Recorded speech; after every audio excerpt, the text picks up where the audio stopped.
अब देखो बेटा क्वेश्चन नंबर 2 में कह रहे हैं यहाँ पे तुम्हारे पास पैरेललोग्राम्स गिवन है, ठीक है। फर्स्ट वाला हम ट्राई करते हैं। यहाँ पे कौन सा पैरेललोग्राम है, देखो ABCD इज अ पैरेललोग्राम, ठीक है। हमें प्रॉपर्टीज पता ही, हमने क्वेश्चन नंबर 1 में इसकी प्रॉपर्टीज कर ली थी, ठीक है। यहाँ पे एंगल B गिवन है 100 डिग्रीज, तुम्हें X, Y और Z निकालना है। तो देखो बेटा एंगल B किसके इक्वल होगा, एंगल D के इक्वल होगा। क्यों, हमको पता है opposite angles of a parallelogram are equal, ठीक है। तो यहाँ से तुम कह सकते हो कि एंगल B एंगल D के इक्वल है, तो एंगल D कितना आ जाएगा बेटा 100 डिग्रीज, ठीक, क्योंकि एंगल B भी 100 है। अब तुमको X और Y निकालना है। हमको पता है that angle X plus angle B कितना हो जाएगा 180 डिग्रीज।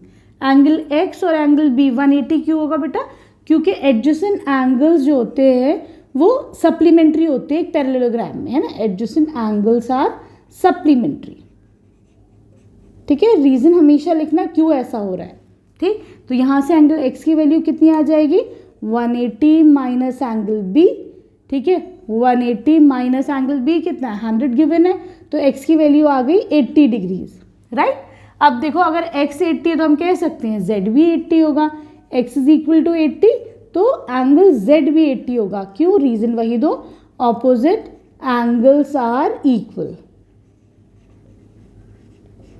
ठीक है। सही, क्या क्या आ गया तुम्हारे पास, D आ गया, तुम्हारे पास एंगल X आ गया और तुम्हारे पास एंगल Z आ गया, ठीक है। अब चलते हैं इसके सेकंड पार्ट पर। देखो बेटा सेकंड पार्ट पे इसकी हमने नेमिंग कर ली, इसको भी ABCD एक पैरेललोग्राम मान लिया, ठीक है। ये 50 डिग्रीज है, यहाँ पे एंगल का नाम नहीं था, मैंने इस एंगल को A मान लिया है। तो हम कह सकते हैं that 50 degrees is equal to angle A। क्यों, क्योंकि ऑपोजिट एंगल्स आर इक्वल। तुम्हें A की ज़रूरत नहीं थी, A नहीं चाहिए था, Z चाहिए था। हमको पहले A निकालना पड़ेगा। यहाँ से A कितना आ गया 50 डिग्रीज, ठीक है। अब देखो एंगल A और एंगल Z एक स्ट्रेट लाइन पर है, तो ये दोनों का सम कितना होगा 180, क्योंकि they are forming linear pair, ठीक है। यहाँ से तुम ऐसे करके A इसलिए निकालेंगे क्योंकि हमें Z निकालना है। तो एंगल Z कितना आ जाएगा 180 माइनस एंगल A कितना हो जाएगा 180 minus 50 is equal to 130 degrees. तो एंगल Z की तुम्हारे पास देखो वैल्यू आ गई, ठीक। ना ये लेफ्ट विथ X और Y, तुमको ये दोनों फाइंड आउट करने, ठीक है। चलो देखते हैं। अब ये देखो बेटा angle CDA, angle CDA plus angle DAB, ये आपस में क्या है सप्लीमेंट्री एंगल होता है। हमें पता है कि जो एडजेसेंट एंगल्स होते हैं, मिले हुए जो एंगल्स होते हैं उनका सम 180 होता है पैरेललोग्राम में, ठीक है। तो तुम रीजन क्या लिखोगे, adjacent angles are supplementary in a parallelogram, ठीक है। तो यहाँ से CDA तो 50 डिग्रीज है, ठीक। DAB मतलब X, एंगल X की वैल्यू तुमको फाइंड आउट करनी है। तो एंगल X आ जाएगा 180 minus 50 is equal to 130 degrees. यहाँ पे आपके पास एंगल X भी आ गया, ठीक। अब X तो आ गया, Y निकालना है तो कोई मसला नहीं है। Angle X is equal to 130, यही एंगल Y होगा। क्यों, क्योंकि हमको पता है कि opposite angles of a parallelogram are equal. तो लिख दोगे opposite angles of a parallelogram are equal. तो देखो आ गए तुम्हारे पास सारे एंगल। अब आ जाओ इसके थर्ड पार्ट पे। देखो बेटा थर्ड पार्ट में तुम्हारे पास, इसको फिर नेमिंग कर देते हैं ABCD, तुम्हारी मर्जी PQRS जो दिल चाहे वैसे नेमिंग कर दो।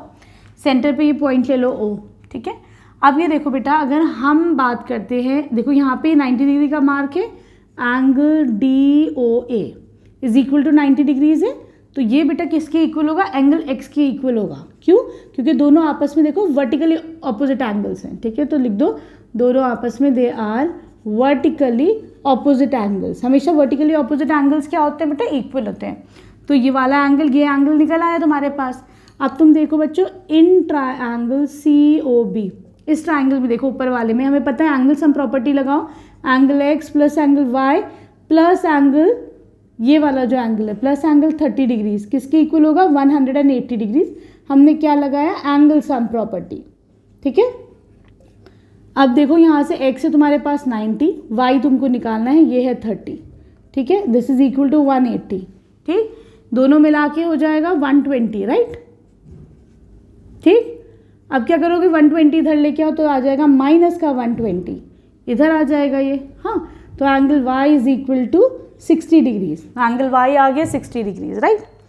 अब देखो बेटा, क्योंकि A B C D is a parallelogram, ठीक, तो ये देखो बेटा, यहाँ पर ये जो लाइन होगी, ये लाइन पैरेलल होगी इसके। हाँ, तो मैं क्या करती हूँ, इसे ट्रांसवर्सल मान लो। अब तुम देखो, ये तुम्हारे पास ऐसे आ रहा है, ये दो एंगल्स क्या होंगे, ऑल्टरनेट एंगल, एंगल y और एंगल z, ये आपस में क्या है, ऑल्टरनेट एंगल z बना रहा है। तो जब एंगल z बनाते हैं तो क्या होते हैं, ऑल्टरनेट एंगल, वो दोनों इक्वल हो जाते हैं। तो हम कह सकते हैं यहाँ से कि angle y is equal to angle z कितना हो जाएगा, 60 डिग्री। क्यों, दे आर ऑल्टरनेट एंगल्स और ऑल्टरनेट एंगल्स आर इक्वल। ठीक है, तो यहाँ से तुम्हारे पास z और इसकी तीनों की वैल्यूज आ गई हैं। अब चलते हैं हम थर्ड पार्ट पे। अब देखो बेटा, क्वेश्चन नंबर 2 फोर्थ पार्ट में यहाँ पे देखो तुम्हारे पास ए बी सी डी क्या है, एक पैरेललोग्राम है। A B C D is a parallelogram, ठीक है। ठीक है, तो हम कह सकते हैं that C D is parallel to A B. ठीक है, तो देखो बेटा, जब यहाँ देखो ये वाली लाइन इसके पैरेलल है, ये ट्रांसवर्सल जा रही है, ये ट्रांसवर्सल जा रही है। जब दो लाइंस पैरेलल होती है, ट्रांसवर्सल जाती है, ये दो एंगल्स क्या होते हैं, कोरिस्पॉन्डिंग एंगल्स, दोनों इक्वल होते हैं। तो मैं कह सकती हूँ that angle z is equal to 80 degrees. क्यों, ये z है और ये 80 डिग्रीज है, एंगल b है ना, तो ये दोनों क्या है, आपस में कॉरेस्पॉन्डिंग एंगल्स। ठीक है, तो दोनों इक्वल हो जाएंगे। ठीक है, corresponding angles are equal. z आ गया अब तुम्हारे पास। अब फिर से देखो ज़रा सा बेटा, एंगल y एंगल x की 80 डिग्री b के इक्वल होगा। क्यों, angle y is equal to angle b, ये किसके इक्वल होगा, 80 डिग्रीज। हमको पता है opposite angles of a parallelogram are equal. ठीक है, तो हम कह सकते हैं एंगल y 80 डिग्री के इक्वल होगा। ठीक, तीसरी बात देखो, अब तुम्हें एंगल x निकालना है, तो हमें पता है एंगल x और एंगल a और एंगल b आपस में क्या है, एडजेसेंट एंगल। तो मैं कह सकती हूँ x plus 80 degrees is equal to 180 degrees. क्यों, क्योंकि हमें पता है adjacent angles of a parallelogram are supplementary, है ना, adjacent angles are supplementary. Supplementary का मतलब दोनों का सम जो है 180 डिग्रीज होगा। ठीक, तो यहाँ से x को इधर ही छोड़ो, तो ये कितना हो जाएगा, 180 माइनस 80, 100 डिग्रीज। ठीक, z आ गया, y आ गया, एंगल x आ गया। ठीक है, अब आ जाओ तुम इसके फिफ्थ पार्ट पे।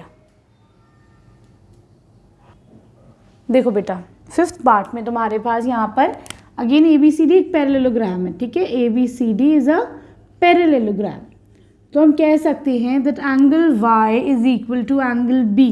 क्यों, क्योंकि ऑपोजिट एंगल्स आर इक्वल। तो यहाँ से तुम्हारे पास एंगल y निकल गया, ऑपोजिट एंगल्स आर इक्वल। ठीक, अब देखो इस ट्राइंगल में देख लो बच्चों, in triangle A D C, इस ट्राइंगल में अगर हम बात करते हैं एंगल सम प्रॉपर्टी लगाओ, तीनों एंगल्स का सम कितना होगा, 180 डिग्रीज के इक्वल होगा। ठीक, ये 40 है, y तुम्हारे पास आ गया 112, तो तुम x निकाल सकते हो बेटा। x कितना हो जाएगा, 180 माइनस इन दोनों का सम है 152, ये आ जाएगा 28 डिग्रीज। तो तुम्हारे पास y आ गया, x आ गया, you have to find out angle z। ठीक है, अब तुम देखो कि ये वाला पूरा एंगल, एंगल a और एंगल b आपस में क्या है, एडजेसेंट एंगल्स है। तो हम कह सकते हैं कि angle a plus angle b क्या है, 180 degree. Adjacent angles of a parallelogram are supplementary, है ना, एडजेसेंट एंगल्स आर सप्लीमेंट्री। ठीक है, चलो अब देखो एंगल ए कितना हो जाएगा, 40 plus angle z plus 112 is equal to 180 degrees, right. तो यहाँ से तुम्हारे पास एंगल्स, या फिर ऐसे भी कर सकते हो और इजी, यहाँ से अगर z निकालते हो तो देखो बेटा कितना आ जाएगा, 180 माइनस 152, 28 डिग्रीज आ गया। ठीक है, ऐसे भी 28 आ सकता है। और आसान तरीका देखो कैसे तुम इसे करोगे, इसको मैं रब कर दूँ, एंगल Z तुम्हारे पास 28 डिग्रीज आ गया।